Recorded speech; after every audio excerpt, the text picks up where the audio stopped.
Tonight, we're going to look at the new king's fascination with wildlife. We've just done that. And also at his role as king of 15 Commonwealth realms, some of which, including Belize, Jamaica, Canada and Australia, may not remain under the crown for very much longer. Now, does that really matter to anyone here?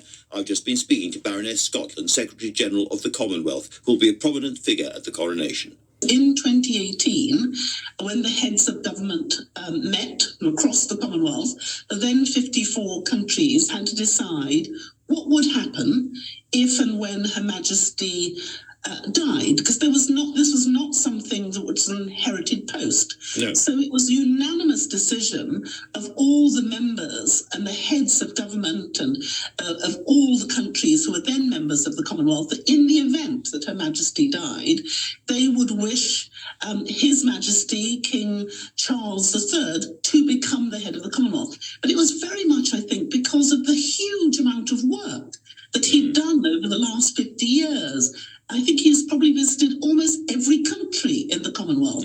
He has been had schooling in some of those countries, but through the Prince's Trust, through the work he's done on climate change and sustainable markets, all those things meant that they were very intimately connected with him, and they chose him to be the next head by name, not because he was going to be the next king.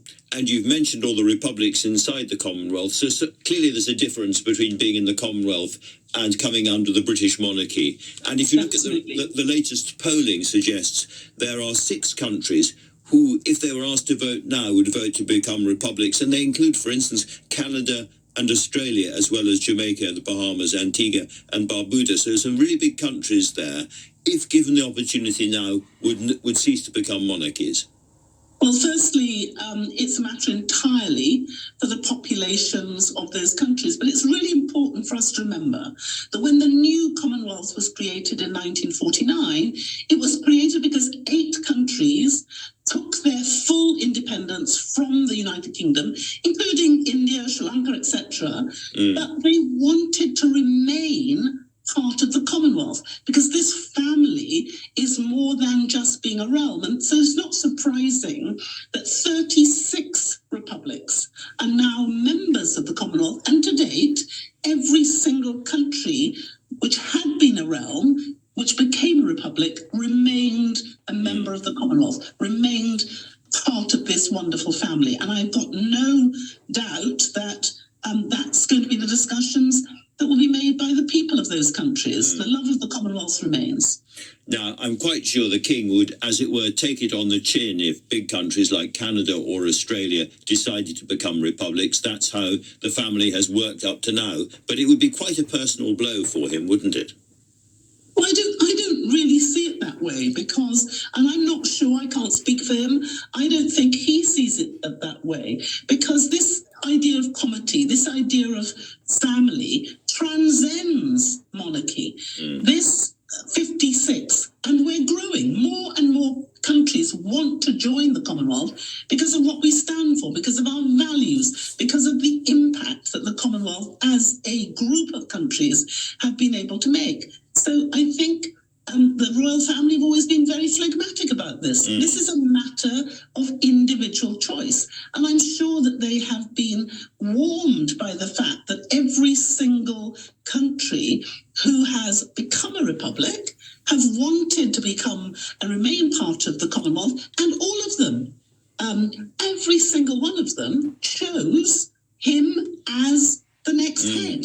So this wasn't something they had to do. They could have said, we don't want the monarchy, we don't want, but they didn't. They said no. And they didn't just say we wanted to have the next head of the UK. They said we want Charles. We think he has done such a fantastic job. He knows us. He represents, he's always represented the Queen when she hasn't been able to go.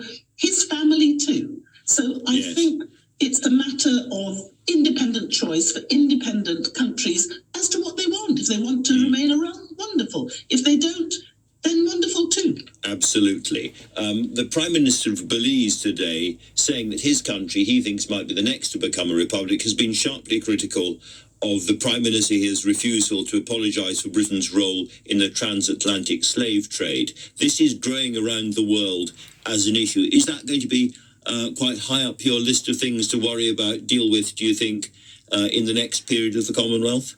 Well, I think, Andrew, we've always dealt with it. People forget that apartheid was the Commonwealth's big issue, fighting for freedom, and that we've never shied away from these difficult issues.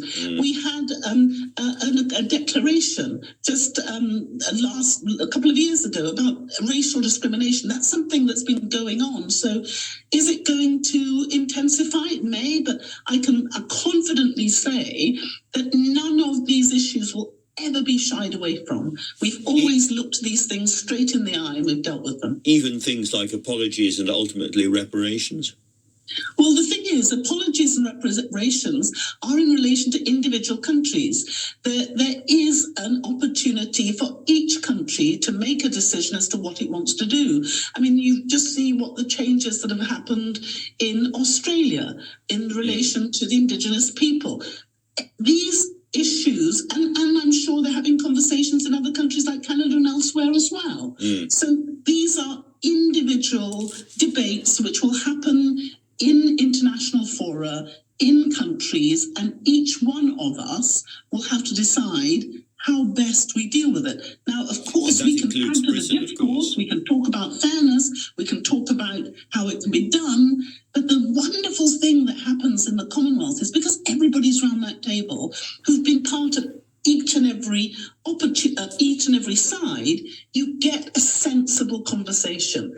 You get a sensible conversation between people who genuinely care about each other.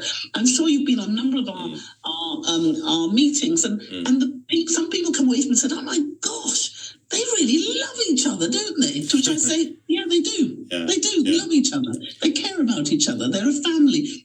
Families scrap sometimes. Don't stop you loving them, and doesn't stop you caring about each other.